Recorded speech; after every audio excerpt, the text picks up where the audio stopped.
നേർവീതി പ്രഭാഷണ പരമ്പരയിലേക്ക് ഏവർക്കും സ്വാഗതം. സുവിശേഷകൻ കുഞ്ഞുമോൻ തോട്ടപ്പള്ളി ഇപ്പോൾ നിങ്ങളുമായി ദൈവവചനം പങ്കുവയ്ക്കുന്നു. ശ്രദ്ധിച്ചാലും.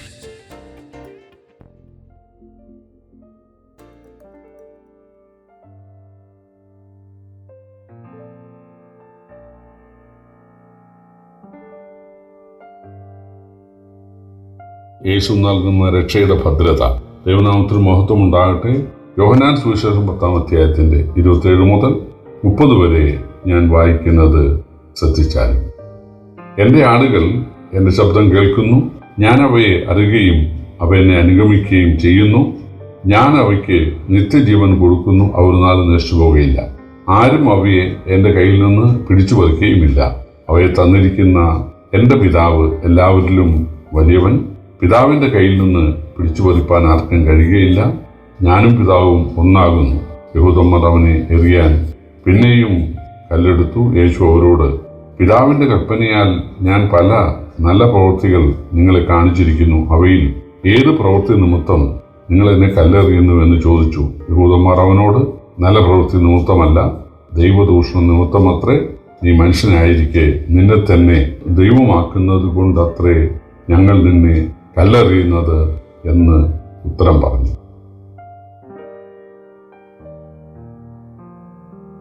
കർത്താവായ യേശുക്രിസ്തു യഹൂദന്മാരായ പരീശന്മാരോടും ശാസ്ത്രിമാരോടും പറഞ്ഞു, ഈ ആളുകൾ ഈ ദേവാലയ പരിസരത്ത് എന്നെ അനുഗമിക്കുന്നത് ഞാൻ ദൈവപുത്രനായതുകൊണ്ടാണ്. ദൈവത്വത്തിൽ പിതാവ്, പുത്രൻ, പരിശുദ്ധാത്മാവ്, ഈ 3 ആളത്തങ്ങളുണ്ട്, തുല്യശക്തിയുള്ള ആളത്തങ്ങൾ. അതുകൊണ്ട് ബൈബിളിലെ ദൈവം ഏകദൈവമാണ്. ആ ഏക ദൈവത്തിലെ പുത്രൻ എന്ന ആളത്വമാണ് ഞാൻ മനുഷ്യവർഗത്തെ രക്ഷിക്കുവാൻ ഇടയനായിട്ട് പിതാവ് എന്നെ അയച്ചിരിക്കുകയാണ്. ഞാൻ തീർച്ചയായിട്ടും മനുഷ്യൻ്റെ പാപത്തിൻ്റെ ശിക്ഷ ഏറ്റെടുത്തുകൊണ്ട് കാൽവറിയിൽ യാഗമാകും, ബലിയാകും. അതിനാൽ യഹൂദർ മാത്രമല്ല, പ്രജാതികളായ ആളുകളും എൻ്റെ ആടുകളായിട്ട് ഒരു ഇടയനും ഒരു തൊഴുത്തുമായിട്ട് തീരാനിടയാകും. യേശു പറയുകയാണ്, എൻ്റെ ആളുകൾ എൻ്റെ ശബ്ദം കേൾക്കുന്നു, ഞാൻ അവയ്ക്ക് നിത്യജീവനെ കൊടുക്കുന്നു, അവ ഒരു നാളും നശിച്ചു പോകുകയില്ല, ആരും അവ എൻ്റെ കയ്യിൽ നിന്ന് പിടിച്ചു പറിക്കുകയില്ല. അവയെ തന്നിരിക്കുന്ന പിതാവ് എല്ലാവരിലും വലിയ, പിതാവിൻ്റെ കയ്യിൽ നിന്ന് പിടിച്ചു പറിക്കാൻ ആർക്കും കഴിയുകയുമില്ല.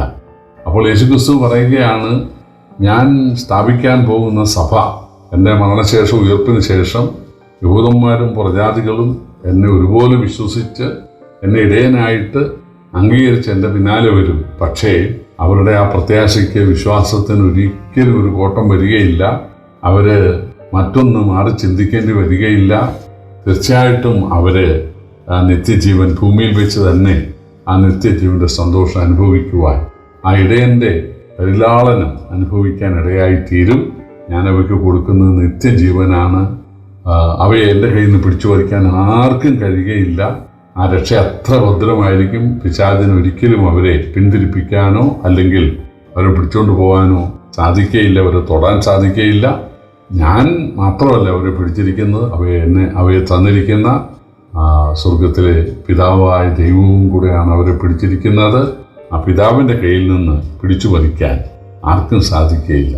അപ്പോൾ യഹൂദന്മാരും പ്രജാതികളും ചേർന്ന് ഏറെ താമസിയാതെ സഭയാകുന്ന ആട്ടിൻകൂട്ടം ഉണ്ടാകും. ഒരിടയനും ഒരു തൊഴുത്തുമായി തീരും.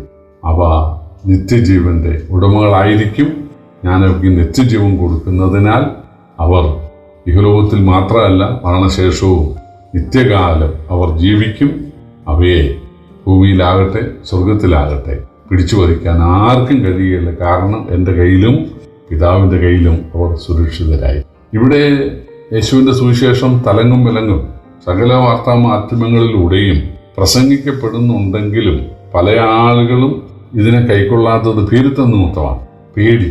നരകത്തിൽ ആദ്യം തള്ളിയിടപ്പെടുന്നത് ഭീരുക്കളെയാണെന്ന് വെളിപ്പാട് പുസ്തകത്തിലുണ്ട്. എന്നാൽ ഭീരുക്കൾ, അവിശ്വാസികൾ, അറയ്ക്കപ്പെട്ടവർ, കൊലപാതകന്മാർ, തൊന്നടപ്പുകാർ, ക്ഷുദ്രക്കാർ, വിഗ്രഹാരാധികൾ എന്നിവർക്കും ഭോഷ്ക് വരുന്ന ഏവർക്കുള്ള ഓഹരി തീയും കണ്ണും തീപ്പൊഴിക്കാം. അപ്പോൾ ക്ഷുദ്രക്കാരായ, വ്യഭിചാരികളായ, മോഷ്ടാക്കളായ, കള്ളന്മാരായ, കൊലപാതകരായ ആളുകളുടെയൊക്കെ മുൻപന്തിയിലുള്ളത് ഭീരുക്കളാണ്. അവർ സുവിശേഷം കേട്ടു, അവർക്കിത് മനസ്സിലായി. പക്ഷേ അവർ പേടി കാരണം. ആരെ പേടി? മനുഷ്യരെ, തങ്ങളെപ്പോലുള്ള വെറും മനുഷ്യരെ പേടിച്ച്. ആ മനുഷ്യർ ചില പ്രത്യേക കളറിലുള്ള വസ്ത്രമൊക്കെ ധരിക്കുന്നവരായിരിക്കാം. അവരെ പേടിച്ച്, മനുഷ്യരെ പേടിച്ച് എന്തു ചെയ്യുന്നു?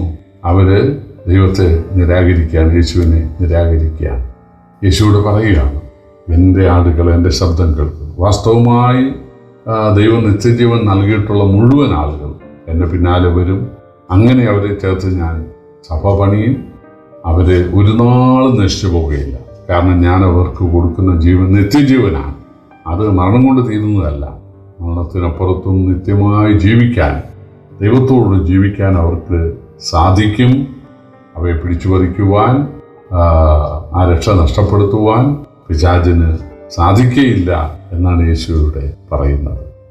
പ്രിയപ്പെട്ടവരെ, യേശുവിനെ രക്ഷകനായി സ്വീകരിച്ച് സ്നാനപ്പെട്ട് പാട്ടും പ്രാർത്ഥനയും ഒക്കെ ആയിട്ട് ഒരു ആത്മീയ ജീവിതത്തിന് തയ്യാറായാൽ അത് ചിലപ്പം നല്ല തെറ്റോ കുറ്റോ വന്നാൽ ദൈവം ഉപേക്ഷിച്ചെങ്കിലോ ഇതിനെ പാലിക്കാൻ പ്രതികൂല സാഹചര്യങ്ങൾ നമുക്ക് സാധിച്ചില്ലെങ്കിലോ അതുകൊണ്ട് മാനസാന്തരവും വിശ്വാസവും സ്നാനവും ഒന്നും വേണ്ട എന്ന് ചിന്തിക്കുന്ന ജനകോടികൾ ലോകത്തിലുണ്ട്. പോകുന്നത് പോലെ, പോകുന്ന മതത്തിൽ, പോകുന്ന സമുദായത്തിൽ, പോകുന്ന ആചാരങ്ങൾ, അതിലൊക്കെ കുറച്ച് മിസ്റ്റേക്കൊക്കെ ഉണ്ടെങ്കിലും അതിൻ്റെ പിന്നാലെ അങ്ങ് പോയാൽ മതി എന്ന് പറയുന്ന പീരുക്കൾ ഈ ലോകത്ത് ധാരാളമുണ്ട്. എന്നാൽ യേശു ഉറപ്പായിട്ട് പറയുന്നു, യേശു ധൈര്യപ്പെടുത്തിക്കൊണ്ട് പറയുന്നു, ഞാൻ നൽകുന്ന ജീവൻ നിത്യജീവനാണ്. എൻ്റെ കയ്യിൽ നിന്ന് പിടിച്ചു വയ്ക്കാൻ ആർക്കും കഴിയുകയില്ല. ഞാൻ അവയെ എൻ്റെ ആണിപ്പഴുതുള്ള കരങ്ങളാൽ പിടിച്ചിരിക്കുന്നു. എൻ്റെ പിതാവ് അതിൻ്റെ മീതെ പിടിച്ചിരിക്കുന്നു. അതുകൊണ്ട് എന്നെ രക്ഷകനായി സ്വീകരിച്ചിരിക്കുന്ന ഒരാൾ പോലും നശിക്കുകയില്ല, ഒരാൾ പോലും തള്ളപ്പെടുകയില്ല. ഒരിക്കലും എൻ്റെ അടുക്ക വരുന്ന ഒരാളെ ഞാൻ ഉപേക്ഷിക്കുകയില്ല. തീർച്ചയായിട്ടും അവർ എന്നോടൊപ്പം സ്വർഗത്തിലുണ്ടായിരിക്കും. ആ ഒരു ഉറപ്പാണ് യേശു നൽകുന്നത്. ആ ഉറപ്പിൻ്റെ, ആ വാഗ്ദാനത്തിൻ്റെ അടിസ്ഥാനത്തിൽ യേശുവിനെ കൈക്കൊണ്ട് സ്നാനപ്പെട്ട് യേശുവിനെ അനുസരിച്ച് ആരാധിക്കുവാൻ ദൈവം കൃപ നൽകട്ടെ.